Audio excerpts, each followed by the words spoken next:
talk about Australia a lot, obviously, and you are New Zealander. I was born in New Zealand, but I went to Australia first as a 4-year-old in 1968. Yeah. Then I lived there until I was 14, and then I went back to New Zealand with my parents, and then went back to Australia at the age of 21 by myself. So I've lived 39 of my 51 years in Australia. But what about the citizenship piece of that? Because I've heard that you've attempted to obtain citizenship in Australia, and it's been difficult. They changed the laws in 2002.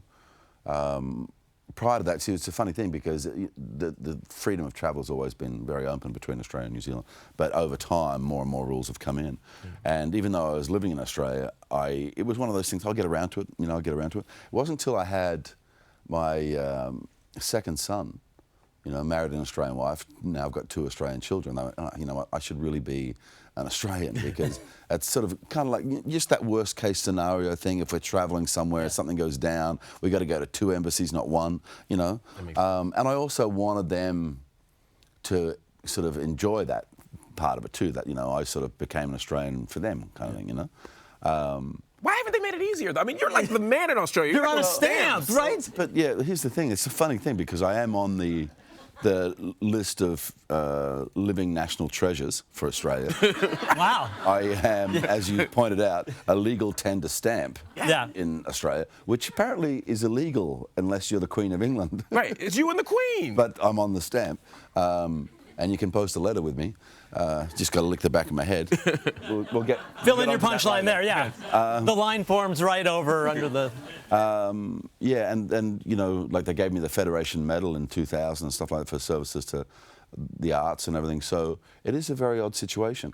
And when I've approached it, because I haven't officially given them paperwork, because you can have many conversations about it first and find out where it's at, because you don't want to be on the list of people who have applied and been formally denied, because then that's just going to create extra hassle, And they changed these laws, and I wasn't in the country for the majority of the time. I think you have to be there for at least 10 months in 2000, 2001, 2002. Now that was an extremely busy period for me.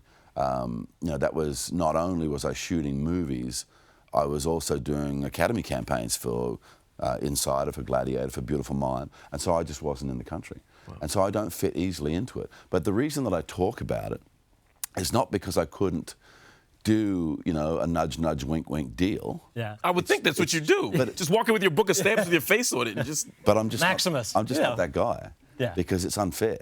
It's an unfair situation that burdens what they estimate at the moment is like 250,000 New Zealanders who have made a life in Australia, have children, have jobs, are taxpayers, own real estate, are contributors to society, but they're completely cut off. They have no access to medical services. Their kids don't have access to tertiary education. And that's why I bring it up, because sooner or later, somebody will come along and say, this is actually completely unfair and we need to change it. But if I do the nudge, nudge, wink, wink, then I'm bailing on 250,000 other people.